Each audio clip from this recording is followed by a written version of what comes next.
AMT ERTL's 1971 Chevrolet Corvette Convertible, coming up next on Monster Hobby's Model Car Garage.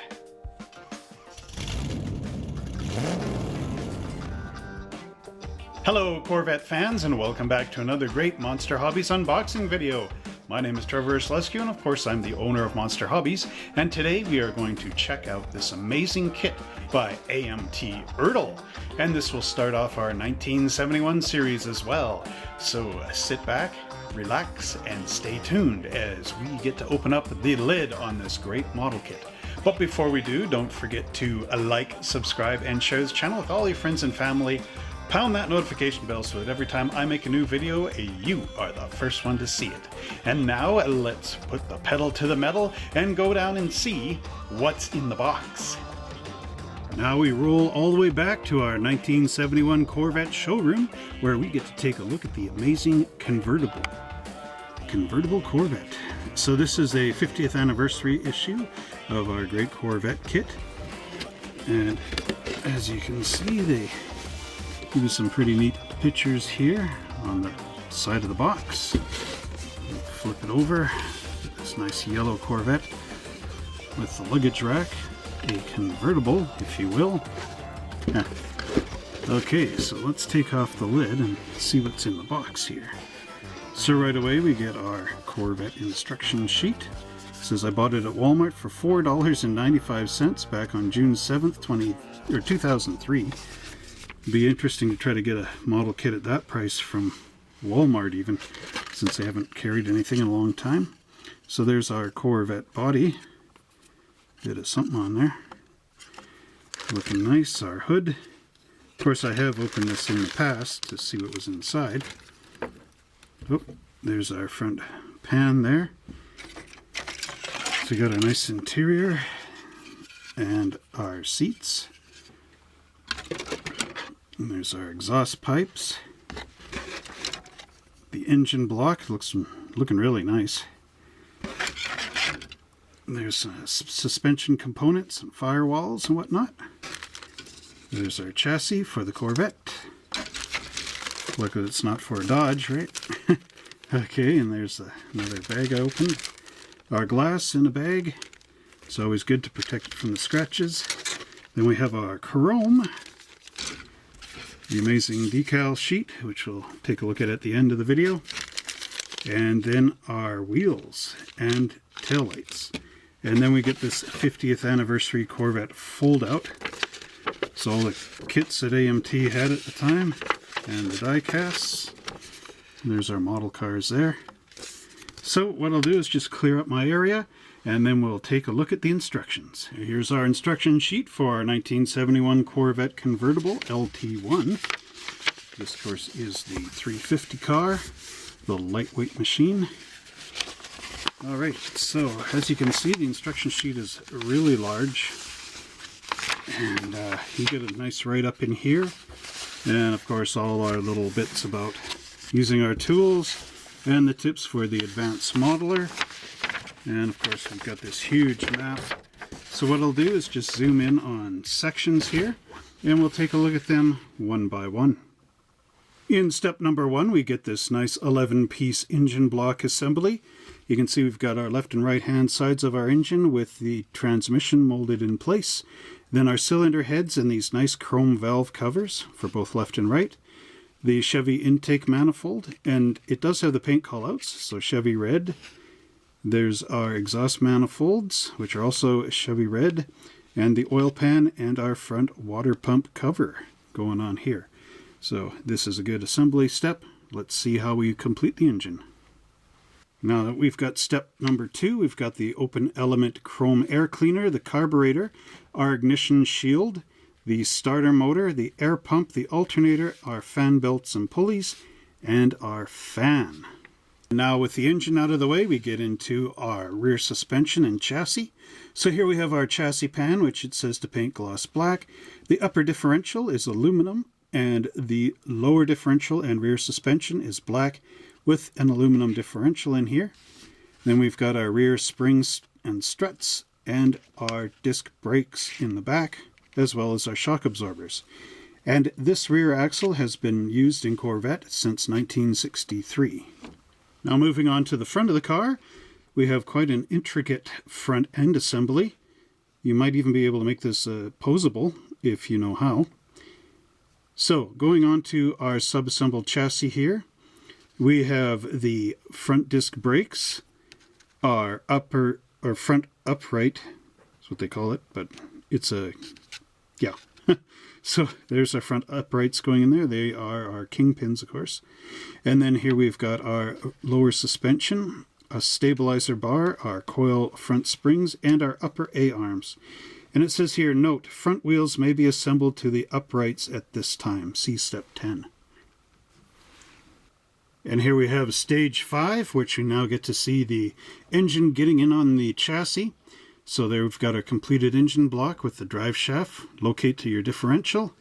Then our fan shroud going on to the end of the radiator here. And then we have our upper radiator hose. And then we've got our inner wheel wells. And here's the radiator expansion tank, which glues on the side. And there's your other wheel well. So all that goes together, and then we can move on to step 6. And here's step 6. We are going to glue our exhaust system onto the bottom of our chassis. So remember to locate these with the little bits on our exhaust manifolds. And there's your cross member going on. All this will lock into place and look really nice. In step 7 here, we have our interior going together. So here we have our nice dashboard with the steering column and steering wheel all going together. Our shifter here in the floor. We've got these nice bucket seats with fronts and backs that glue down together, all into our interior tub. And then there's a decal that goes on right there for our radio. It says see color combination chart to match interior exterior colors in step 13. And here we are with step 8. We've got our firewall, which you paint gloss black. Do not cement to the sides of the body. Interesting. There we've got our wiper vacuum can, our power brake booster, and our master brake cylinder all gluing together. We've got a separate piece of glass here with a rear view mirror that pops down into place. And then here we've got our interior with this nice tab on the back that locates in under here on our body. It says paint hood, body, front and front pan before assembly. See interior exterior color combination chart for color selection in step 13. Let's do steps 9 and 10 together as I can fit them both in this frame here. So here we have our hood, which is a car color, and our lower front pan. The glued up body and everything will pop onto our assembled chassis. There's an optional luggage rack as well, a top and a bottom. This is always good when you're going off to the beach or whatever and you need extra room in the back. Because I don't think these actually had any trunks. So anyway, yeah, because the spare tire is going up in there and all kinds of other things. Tape hood to body. Remove tape after assembly. Carefully spread body sides apart. Insert chassis front end first and bow the back end into position. So there you go. Now here's our wheels and tires for step number 10. You have the regular stock Corvette type wheel going in here, the steel one for the LT-1 going into the tire, and then there's a little pin here and the wheel inner, and this is for the front end. And for the back, of course, we just have the wheel, the tire, and the rear. Now if you want wire wheels in here, which was a Corvette optional wheel, you can look to AMT's 1970 Chevy Impala. There's a nice set in there if you don't want to use those wire wheels on your Impala. And here we have step number 11. You do have optional top assemblies, and I do believe you get all the windows for them, so you could build both and switch as you feel. So you have an optional hardtop here, which is the car color, and the window goes in the back. And then you have the soft canvas convertible top. You can either paint it flat black or flat white, and your window going in there. And then we have the 1971 bumper going into the front of the car. Actually, the 70, 71, and 72 are all the same Corvette. They all have the same grills and sides there. And there's our wheels going on as well. Oh, and there's an outside mirror here too. And here we have the car body flipped upside down, which is showing us the squared out exhaust tips, which were the 70, 71, and 72 special treatment in the back here. And then we have our two taillights, or sorry, two taillights and the two other taillights with the white backup lenses in here. And our chrome bumpers going onto the back. Our final step here is step 13 with the decal placement. And here's where we see our exterior and interior match-up color paint charts. So it does say some cool things. There's Ontario Orange, for example, and it would have a black interior or a saddle interior. So you had black, blue, red, and saddle as your interiors. And your exteriors, you have all these different ones here. Now this is interesting. You can make up your own signs from things on the decal sheet using some scrap plastic or cardstock. Use evergreen styrene sheet. We do have some available at Monster Hobbies. I don't have them online as of yet, but keep watching for that in the future. www.monster-hobbies.ca, or come into our store, Unit 42B, 11th Avenue Southeast, High River, Alberta, Canada. Anyway, I can get you all these sheets and tubes for these different signs. Here's the owner's manual. There's a decal for that, and of course another cardstock evergreen piece you have to make. It says use decal 1 on here for your LT-1 stripe, and then you've got either decal 9 or 10 for your front and rear license plates. And that completes our look at the instruction sheet for the 1971 Chevrolet Corvette LT-1 Convertible. So now we're going to keep it stepping with our Corvette body here. And as you can see, it is a nice representation. You get the sun visors up there, which are nice. And it looks right. There's the grille for our 1970, 71, and 72. So you know you've got the right Corvette here. The nice Corvette script across the back here between the taillights. Up underneath, a couple of mold marks. Shouldn't be too hard to sand those out, just so they don't interrupt anything. Overall, really nicely done. There's our little grill across there. Headlights look right. Now, I did start to sand this body a little bit because there are some old lines that run down the fenders here, so I sanded this side smooth, but didn't get to the other side. I guess I ran out of time somewhere. I got our hood here as well. It was loose in the box. As you can see, there's a couple little mold marks under here on that fireproof matting. Actually, there isn't any fireproof matting. And there's a couple more here, so your number 16 hobby blade should cure that. Now you can slip this up underneath here. And then there's our hood going in. Now those fender innards will be able to lock in on these two little pins and hold the hood in place. But as you can see, I mean, it's a pretty good fit in there, nice and tight. So again, really excellent little body here for our 1971 Corvette. And next up we have the chassis, and as you can see, it is nicely detailed. A lot of great features in here. There's our spare tire cover going in, all the front assembly bits, or sorry, the suspension bits. Little pan here for the radiator.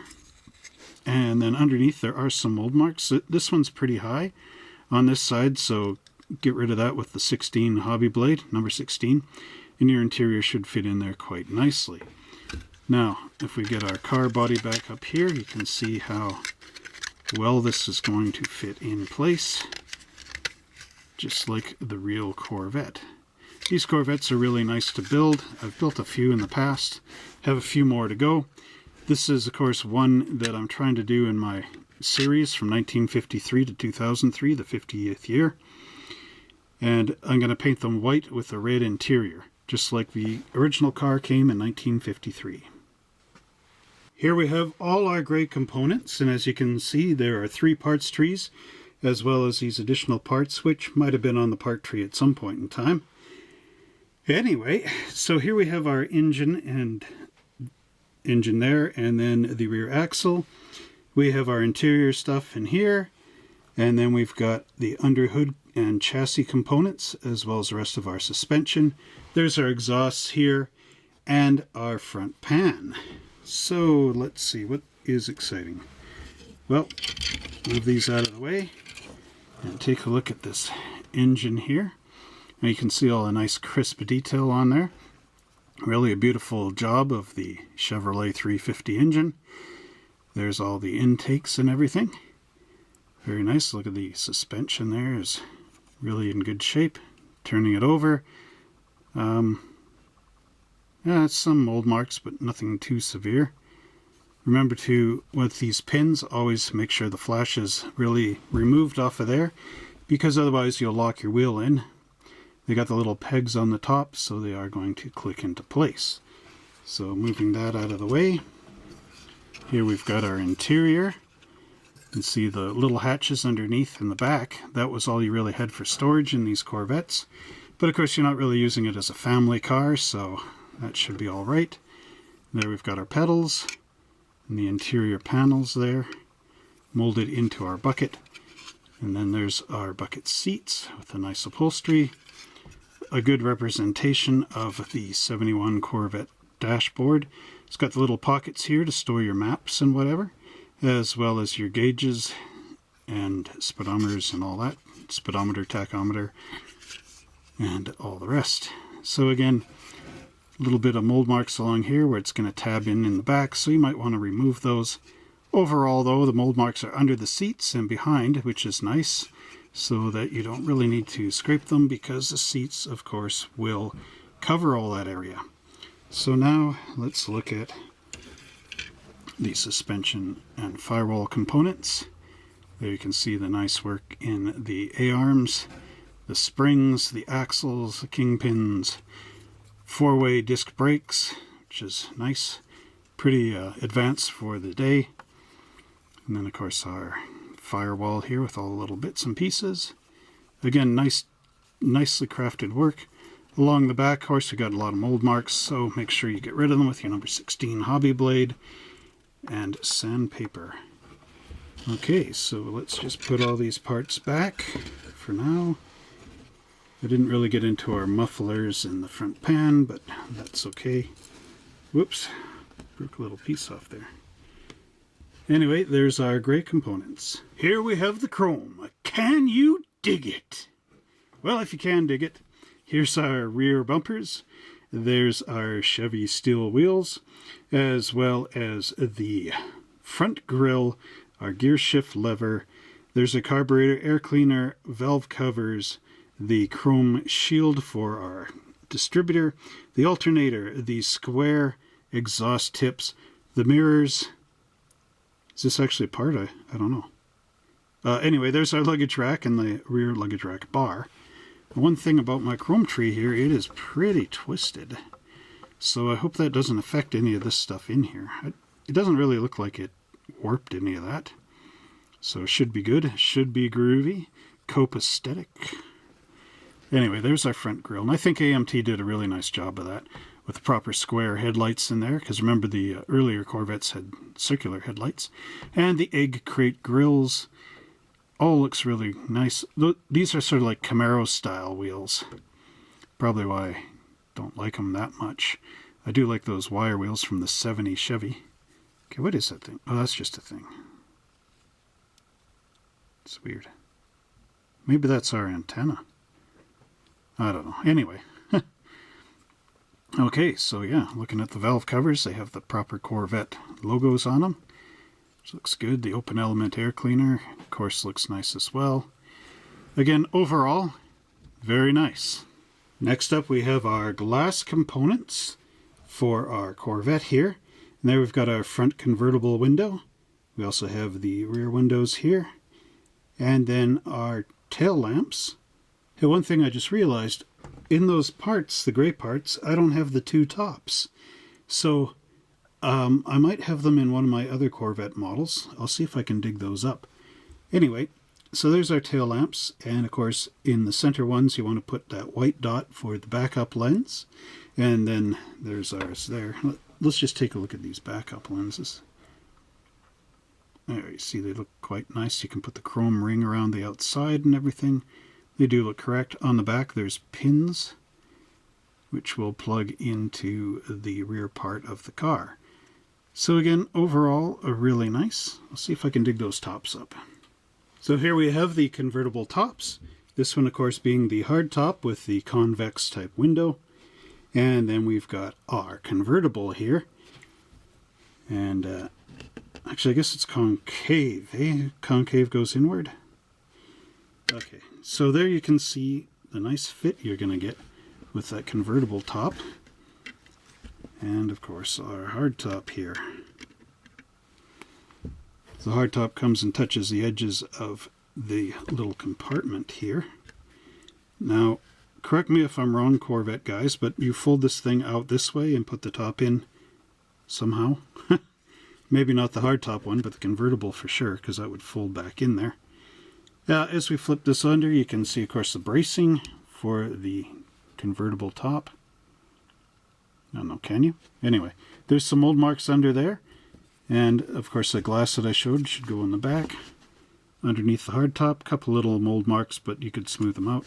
There are some little chrome tips on there, so remember to get those with your bare metal foil, as well as the windshield frame and all the rest. So again, the tops are nice. You don't have to glue them on. You could actually, paint them up, put the windows in, and flip back and forth to see which ones you like. Or, on Christmas, put this on New Year's, put that on, whatever. Next up, we have our 4 Goodyear Polyglass GT tires. And these, of course, are the bias belted tires that I've shown in many videos in the past, which means that the cords in here are running this way and then this way, and then they have steel belts going around this way. So, of course, that's the tire technology back in this. I think these came out in the late 60s. If I remember right, from doing this too many times. But anyway, this is just, the bias belted is a type just before radial tires. So there was still a bit of flex, but they were pretty good. Of course, it's got the Goodyear script on there, and the Polyglass GT with a nice tread, a little buzz around in your sandpaper and wheel thing will make these look terrific. Here we have our decal sheet for the 1971 Corvette LT-1 convertible, and as you can see, you get a choice of 2 different LT-1 stripes, black and white. You get all these nice little decals under here for things like the fan shroud, the battery. There's the owner's manual, the radio, I believe, or gauges. Kind of hard for me to see from this angle. There's our signs, no parking except for Bob, which was sort of a funny joke back in the day, like the 90s. Early 2000s. There's the Corvette Drive and Chevrolet Drive signs, making your own street signs using that evergreen styrene sheet. And here you can see 71 LT-1. These are North Carolina plates, and our 50th anniversary of Corvette plates over here. Overall, a nice decal sheet, easy to apply with a little bit of water. Here's my build of the 70 Corvette Convertible LT-1. Now, when I built this model, it was prior to the whole 50th anniversary thing. So because the 70, 71, and 72 are all the same car, this, of course, was just marketed as a 70, I believe, Corvette convertible at the time. But you can see I gave it a nice lacquer metallic red on here. It's also another reason why it doesn't have any license plates. I think the only one it had was something that said LT-1. Anyway, there it is. You can see the beauty of it. Now, I don't have this top glued on, so I can just take it off for a minute. And of course, spin the car around. Again, very nicely done by me. I don't know. But it goes together all nice and well. So now I'll just open up the hood and take a couple of pictures around the car.